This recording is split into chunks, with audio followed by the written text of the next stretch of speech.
I'm your business study teacher Seema ma'am. Today we start a chapter number 3 business environment. ठीक है, और इस lecture में मैं इस चैप्टर को 75% कवर अप कर लूँगी, बाकी 25% है वो नेक्स्ट वीडियो में हम कवर अप करेंगे। तो बिजनेस इन्वायरमेंट जो हमारा चैप्टर नंबर 3 है, वो इन्वायरमेंट देखो, हम जहाँ हम लोग रहते हैं, हमारे सराउंडिंग में जो भी है वो लिविंग इन्वायरमेंट है।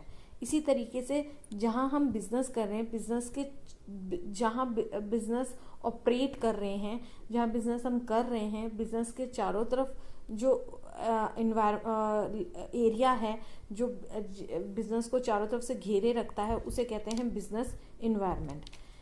It refers to forces, factors, individuals and institutions which are outside the control of the business enterprises।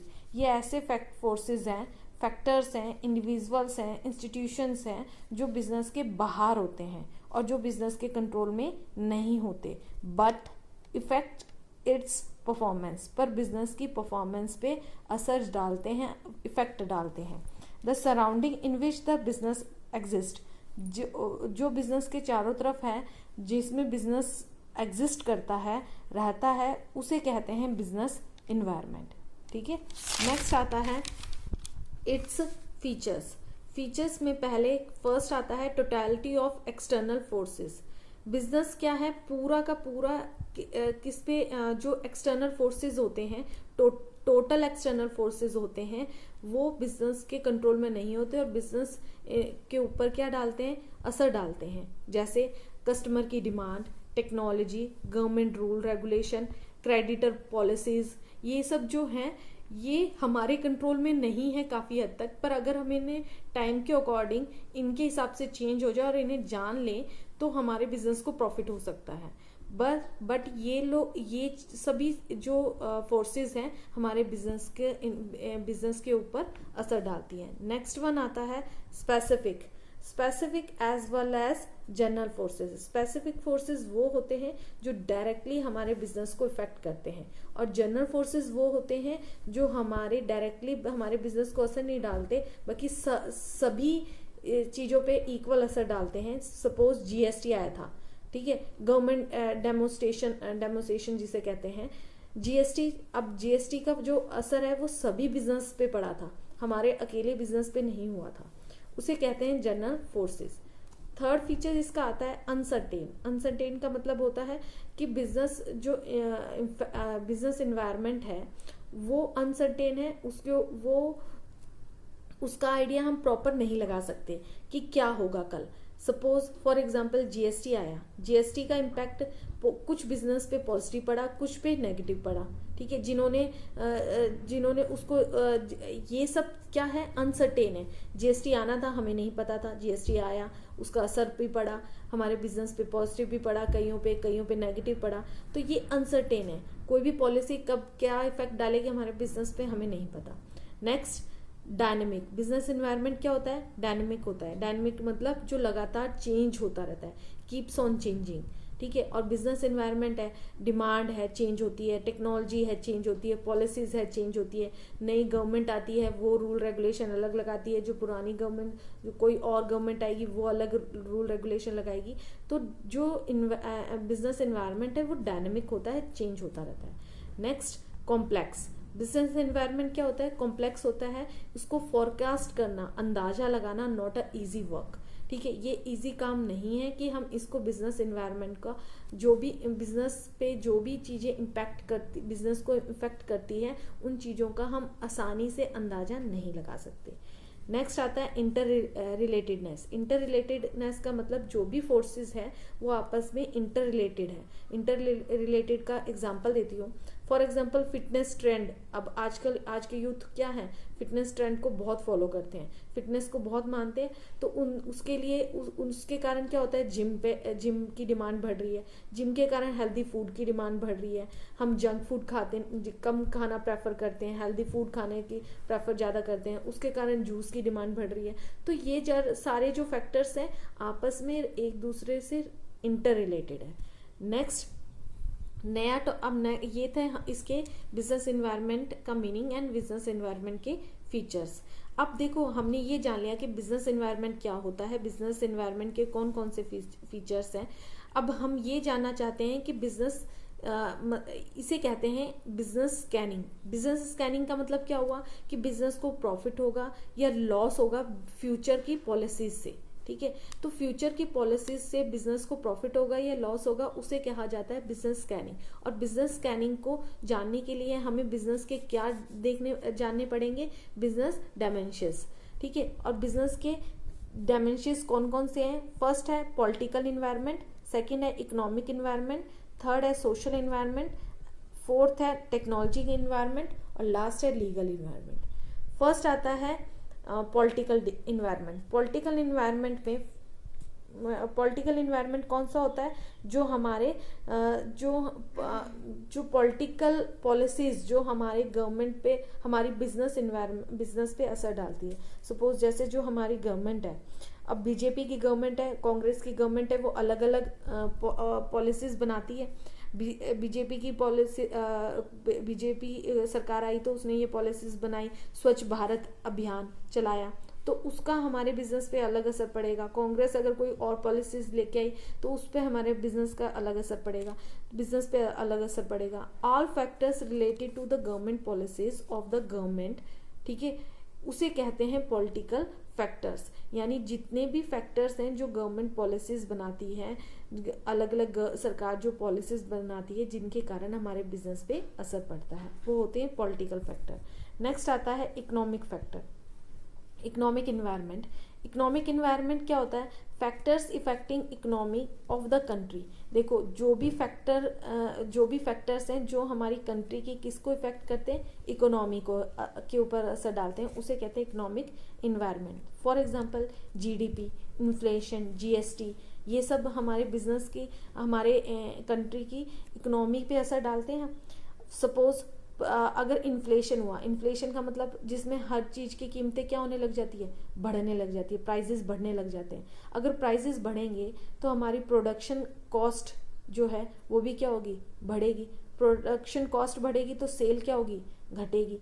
Cell घटेगी तो प्रॉफिट का मार्जिन भी क्या होगा, घटेगा। तो यानी इन्फ्लेशन आने से हमारे बिजनेस पे असर हुआ, तो उसे कहते हैं इकोनॉमिक इन्वायरमेंट। थर्ड आता है social environment. Custom and traditions of society, trends of healthy and fitness, equal state, education of girls child, ये सब क्या है? समाज के इस सामाजिक इन्वायरमेंट से निकलने वाले फैक्टर्स हैं जो हमारे बिजनेस पे असर डालते हैं।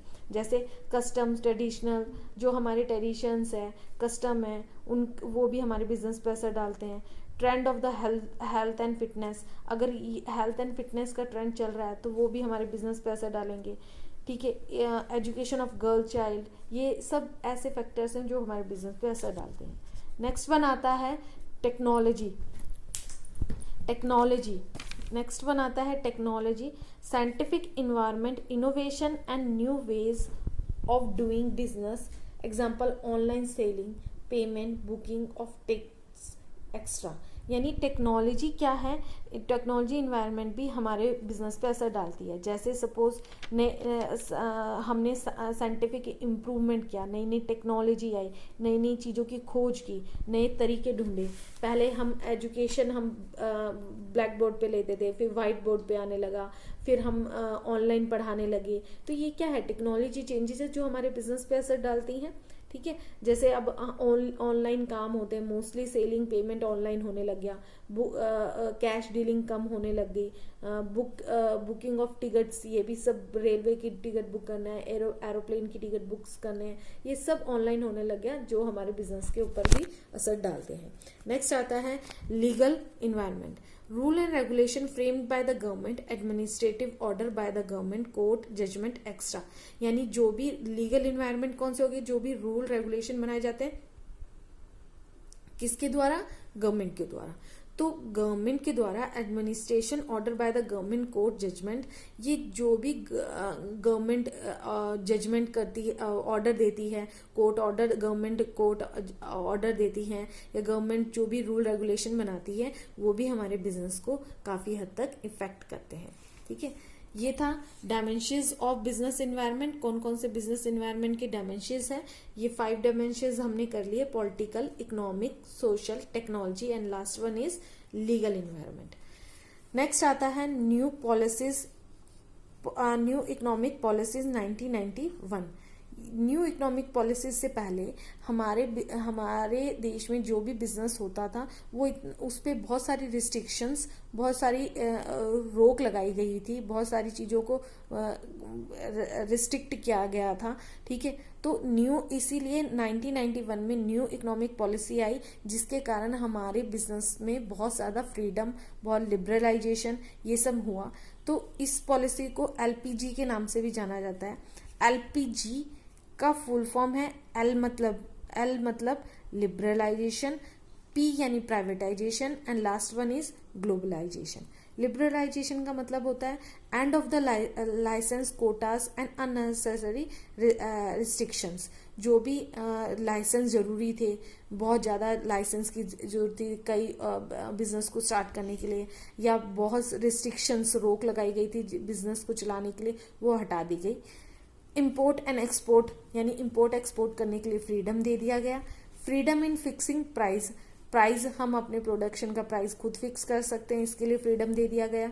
Freedom in movement of goods and services यानी गुड्स और सर्विसेज जहां मर्जी वहां हम अपना गुड्स बेच सकते हैं, सर्विसेज दे सकते हैं, इसमें फ्रीडम दे दी गई। नेक्स्ट आता है प्राइवेटाइजेशन। देखो, प्राइवेटाइजेशन नाम से ही पता चल रहा है कि प्राइवेटाइजेशन का मतलब ये है कि प्राइवेट को बढ़ावा देना। अब giving greater role to private sector, मतलब क्या इंपॉर्टेंस दी गई कि प्राइवेट सेक्टर के रोल को ज्यादा इंपॉर्टेंस दी गई। कैसे? अब जैसे पहले हमारे पास हमारी सरकार के पास गवर्नमेंट कंट्रोल के अंदर 17 सेक्टर आते थे, फिर 8 आने लगे, अब 2 या 3 हैं जो गवर्नमेंट सेक्टर के हैं, बाकी सारा प्राइवेट हो गया है। तो जैसे रेलवे हो गया, ठीक है, जो हमारे आर्मी के इक्विपमेंट्स बनते हैं, एटॉमिक एनर्जी हो गई, ये सभी हैं जो गवर्नमेंट के अंडर है, बाकी तो सब प्राइवेटाइजेशन हो गया। तो प्राइवेटाइजेशन का मतलब कि प्राइवेट सेक्टर को बढ़ावा देना। नेक्स्ट आता है dissolution of stake of government. Dissolution of stake of government का मतलब, सपोज स्टेक का मतलब होता है कि जैसे सपोज कोई कंपनी है, उसमें सरकारी कंपनी है, उसमें 51% शेयर किसने खरीद लिए? प्राइवेट इंडिविजुअल ने परचेज कर लिए, ठीक है, प्राइवेटली किसी ने परचेज कर लिए, तो 51% शेयर पर परचेज कर लिया, यानी वो कौन सी कंपनी बन गई? प्राइवेट कंपनी बन गई। नेक्स्ट आता है डिसइन्वेस्टमेंट। डिसइन्वेस्टमेंट का मतलब कि गवर्नमेंट क्या है, अपने जो शेयर्स हैं ज्यादातर सेल किसको करती है? प्राइवेट सेक्टर को, उसे कहते हैं डिसइन्वेस्टमेंट। नेक्स्ट आता है ग्लोबलाइजेशन। ग्लोबलाइजेशन का मतलब ऑल अक्रॉस द ग्लोब। हम जो भी बिजनेस करते हैं वो ऑल अक्रॉस द ग्लोब यानी सारे संसार में हम व्यापार कर सकें। Integration of various economic of world यानी हम मर्जी आए उस देश के साथ व्यापार कर सकते थे। Rationalisation of traffic and structure यानी ट्रैफिक स्ट्रक्चर को रीस्ट्रक्चर किया गया, सही ढंग से बनाया गया, ठीक है, प्रॉपर ढंग से बनाया गया। Abolition of export duty, reduction of import duty. जो एक्सपोर्ट ड्यूटी थी, इम्पोर्ट ड्यूटी थी, उसको खत्म किया गया, ठीक है, तो वो हटा दी गई, जिससे क्या हो? ग्लोबलाइजेशन हो। तो ये सब था, ये न्यू इकोनॉमिक पॉलिसी 1991 बनने के बाद हमारे बिजनेस इन्वायरमेंट में बहुत चेंजेस आया, बहुत लिबरलाइजेशन आई, प्राइवेटाइजेशन हुआ, ग्लोबलाइजेशन हुआ। तो ये सारी चीजें थी जो हमारे एक बिजनेस को ग्रोथ करने में, डेवलप करने में हेल्प कर रही थी, ठीक है। तो आज हमने क्या किया? चैप्टर नंबर 3 स्टार्ट किया। उसमें हमने क्या क्या रीड आउट किया? Business environment, its features, dimensions, जो भी डायमेंशंस थी, political, economic, social, technology and legal environments थे जो बिजनेस को इफेक्ट करते थे, और new economic policies, liberalisation, privatisation and globalisation. I hope आपको समझ आया होगा। Thank you.